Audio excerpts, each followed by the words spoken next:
A Mark Brown Arthur chapter book. Buster Makes the Grade. Text by Stephen Krensky. Based on a teleplay by Peter Hirsch. For dear friends, Will and Carell Henry. Chapter 1. Mr. Ratburn was handing back some math quizzes to his class. A vast improvement, Mr. Barnes, he said to Binky. Your answers may not always be correct, but I appreciate your neat numbering. Binky beamed. Sue Ellen was next. Coming along, Mr. Ratburn told her. But I don't think you should draw little pictures in the margins even if you do have extra time. Sue Ellen blushed. Mr. Ratburn approached the cluster of desks belonging to Francine, Muffy, Arthur, and Buster. They were sitting up perfectly straight, with their hands folded in front of them. They were also holding their breath. Ms. Frensky, superb, you have definitely been practicing. Ms. Crosswire, not bad, but you should break the habit of putting lines through your fives. They are not dollar signs. As for you, Mr. Reed, I suggest you review those multiplication tables. They can be the best of times or the worst of times. Mr. Ratburn stopped for a moment, staring at the last paper. And here's yours, Mr. Baxter. He gave it to him without further comment. Ordinarily, Buster would have been pleased to be spared one of Mr. Ratburn's remarks. But no comment at all seemed to feel even worse. As Buster looked at the results, his ears quivered. Then he quickly folded up the quiz and put it in his pocket. Are you okay? Arthur whispered to him. Buster waved away his concern. Fine. Great. Wonderful. Couldn't be better. Arthur stared at him. Well, you sure don't look like it. Allergies, said Buster. Nothing to worry about. Mr. Ratburn returned to the front of the class. A few of you should be pleased with your test results. The rest of you can still do better. More than most subjects, math requires us to understand concepts and pay attention to details. Some of you seem to have forgotten this. I'm reminding you because next Friday we will be having a math test on everything we've learned so far this year. The whole class groaned. Buster raised his hand. Yes, Mr. Baxter, said Mr. Ratburn. When you say everything, Buster said, does that mean everything? Mr. Ratburn nodded. Yes. And we already have several months of math behind us. Therefore, I suggest that you begin studying this weekend. Class dismissed. Everyone got up to leave. But as Buster headed for the door, Mr. Ratburn called out to him. Mr. Baxter? Could I see you for a moment? Buster slunk over to his teacher's desk. Mr. Ratburn fiddled with some papers until everyone else had left. You need to go to the principal's office, said Mr. Ratburn. Mr. Haney is expecting you. Buster sighed. Going to the principal's office was not good news. Not good at all. Chapter 2. As Buster approached the principal's office, the hall seemed to get longer and longer. Buster was walking through a long, dark tunnel. It's nice down here, Buster said to himself. Peaceful. Far ahead was a light at the end of the tunnel. Someone was standing in the light, waving to Buster. Come on, Buster. Hurry up. Buster couldn't tell who was calling to him, but he had the feeling it would be more comfortable to stay where he was. Don't mind me, he called out. I'm fine right here. Buster, come here this minute, Ms. Tingley said sternly. Buster reached the principal's door and stopped. You can go right in, Ms. Tingley told him. They're waiting for you. It's always darkest before the dawn, Buster, said Mr. Ratburn, who had just caught up to him.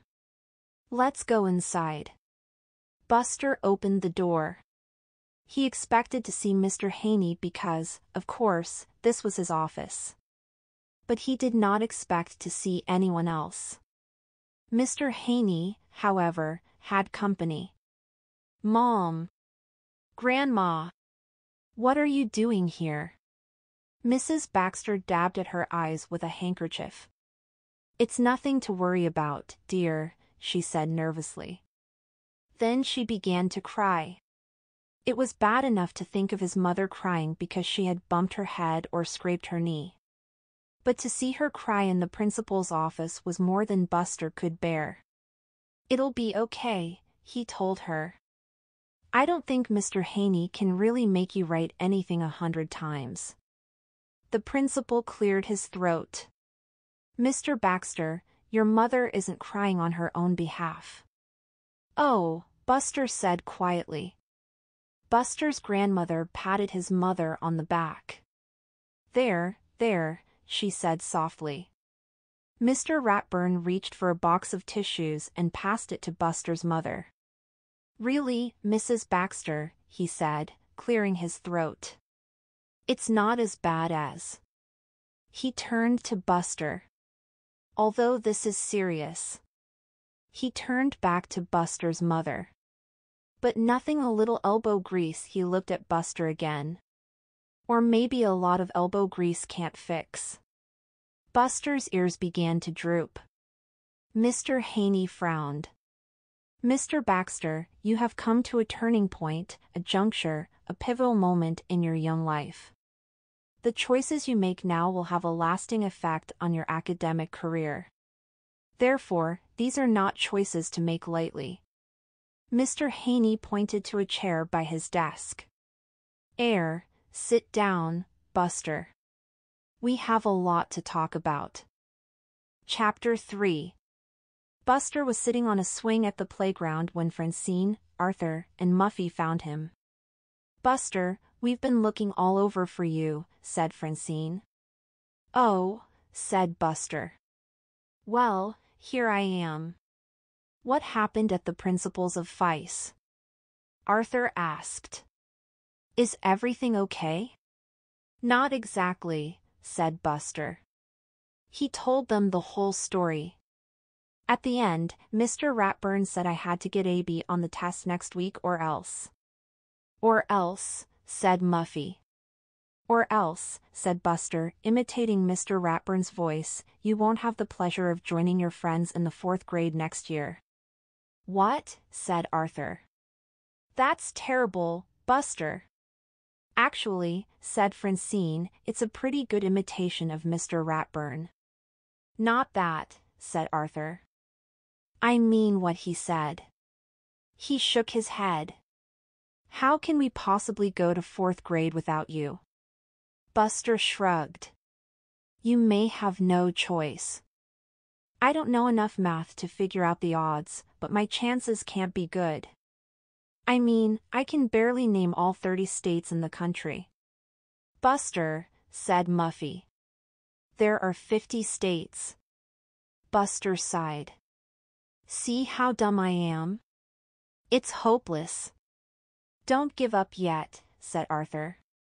You still have time. You sound like my mother and grandmother. Or you would if you were wiping your eyes and blowing your nose in between every other word. Arthur folded his arms. Well, if everybody's saying the same thing, what does that tell you? I don't know, said Buster. I don't seem to be very good at thinking lately. Maybe you'll feel better after a snack, said Muffy. Good idea, said Francine. Let's get something to eat. Buster perked up. It couldn't hurt, he admitted. The sugar bowl was crowded. While they were waiting for a table, Buster walked over to say hello to some other friends. Look, said Francine. He seems so relaxed. He's not even worried. At least not on the outside, said Arthur. At this rate, said Muffy, Buster will fail that test for sure. He'll never get out of 3rd grade. Arthur nodded. A grown-up Arthur was returning to his former third-grade class to visit. The kids all looked very small to him. It was hard to believe he had ever been that size. Sitting among the kids, however, was one person his size. It was Buster, older but apparently not wiser. Mr. Ratburn pointed at Buster with his cane. Mr. Baxter, if a boy is 8 years old and repeats third grade 33 times, how old would he be now? Buster scratched one of his ears. That's a hard one, Mr. Ratburn. Can I get back to you on that? Mr. Ratburn sighed. Well, there's always next year. Earth to Arthur, said Francine. Come in, Arthur. Arthur blinked. Sorry, he said. He looked out the window and saw Binky walking down the street. Wait, he said. I know just the person to help us. Chapter 4. You want me to what? Said Binky. He blinked at Arthur, Francine, and Muffy, who had come running out of the sugar bowl to talk to him. We want you to help Buster do better in school, Arthur said again. Binky laughed. Me? Help Buster? He looked down at his arms and legs. Do I look like the brain to you? Oh, I get it. This is some kind of joke. You're kidding me, right? Arthur looked a little uncomfortable. Well, no, actually we're very serious. Buster is in danger of having to stay back a year. Since you have, some experience in this area, we thought you might have some suggestions, Francine added. Binky frowned for a moment. Wait a minute. Just because I stayed back doesn't make me an expert. He paused. Or maybe it does. More expert than the rest of us, said Muffy. Do you have a special method for learning hard things? Asked Arthur. Or some really good books? Asked Francine. Binky shook his head. No, nothing like that. Let me think, the wheels are turning. Turning. He smiled. I know exactly what Buster needs. Tell us, said Arthur. A tutor, said Binky. A private teacher. Mine's Mr. Bagelman. He comes to my house every week to help me study. His specialty is turning math problems into sports stories. I like those the best. A tutor, huh? Said Muffy. Binky, that's perfect. You're a genius. Binky blushed. Oh, I wouldn't say that, but you can if you want. Do you think Mr. Bagelman would have time for Buster? Asked Francine. It's kind of an emergency. He might. But there's one thing Mr. Bagelman says over and over again, learning is a two-way street. I can only help you if you want to be helped. Well, that shouldn't be a problem for Buster, said Arthur. At least I hope not. Thanks, Binky. Arthur, Francine, and Muffy went back to the sugar bowl to give Buster the news. But Buster was gone. Maybe he went to the library, said Francine. To study. They checked the library. Buster wasn't there. Finally they found him in the park, playing on the swings. A tutor, huh? Said Buster after they had explained the idea to him. Sounds great, I guess. Except tutors are expensive, aren't they? Nobody knew for sure. Besides, said Buster, I don't know if I'd be comfortable with a stranger. He looked up. Oh, a game of kickball is start. See you later.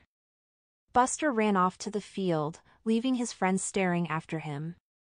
It's never going to work, said Francine. I don't think learning is a two-way street with Buster. He's making every excuse he can think of. Muffy sighed. So all we have to do is find a tutor he knows who is willing to work for free. And right away, too, Francine reminded them. What are the chances of that?